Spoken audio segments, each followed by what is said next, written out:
Well, remember that this was a case that horrified everybody last summer who read about it, watched about it on TV, and, of course, in the aftermath, the way that the criminal justice system kicked in caused lots of pain and anger for the families of those three victims. So what we've had today is a very quickly done report, over 100 pages, by the inspector of the Crown Prosecution Service, which essentially was looking at whether the prosecutors were right to accept that plea of manslaughter with diminished responsibility. And the upshot, the major finding of the report, is that the CPS was correct to accept that, and largely because of Calocane's severe mental health. It says in the report that it would have been wrong legally to have gone ahead with a murder prosecution, and just hope that a jury would be so horrified by the facts that it would convict him of murder. That just could not have been done, because there were 4 psychiatrists instructed by prosecution and defence who had confirmed that this was a man suffering from severe mental illness.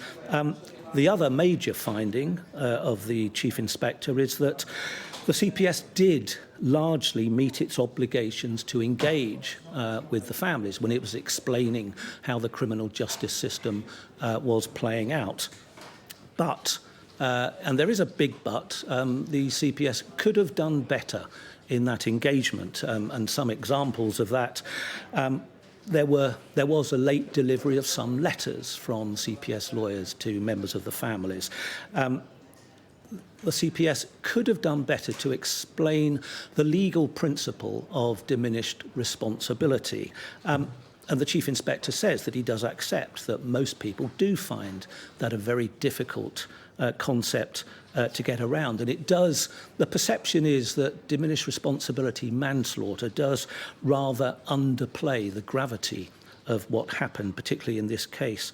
Another failing, only 2 of the 3 families of the victims were invited to a key meeting where the psychiatric evidence was discussed. And also, finally, the CPS should have made it clear around its obligations to victims' families that they are duty-bound to inform those families about decisions that are being made, but not to consult them. So, there's nothing in law that says victims' families should have any say in how charges are shaped and eventually brought against defendants. All of this was explained in some detail by the Chief Inspector to the 3 families in the last hour.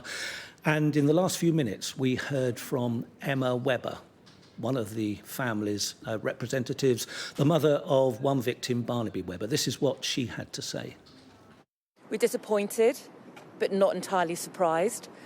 The overall outcome, I think, until the law changes in this country, the diminished responsibility charge and plea means that murderers can get away with murder.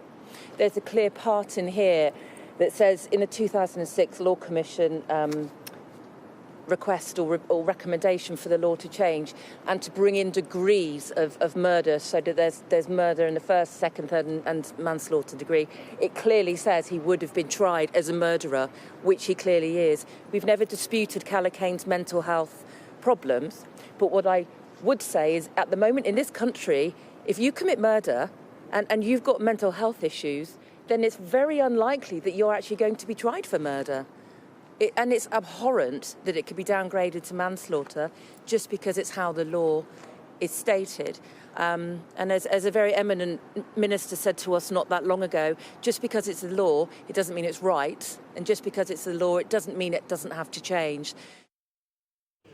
Well, Emma Webber, Barnaby Webber's mother, talking there specifically about one issue that's come out of the report, and that's really the matter of the whole categorisation of murder. But one of the recommendations from the Chief Inspector is that the government goes back and looks at recommendations made by the Law Commission in 2006, 18 years ago. Recommendations that weren't implemented, but the thrust is that murder should not be a catch-all. There should be degrees of murder when it comes to charging defendants, and the Chief Inspector suggests that homicide, which is murder, and manslaughter should be divided into three groups: first-degree murder, second-degree murder, and manslaughter.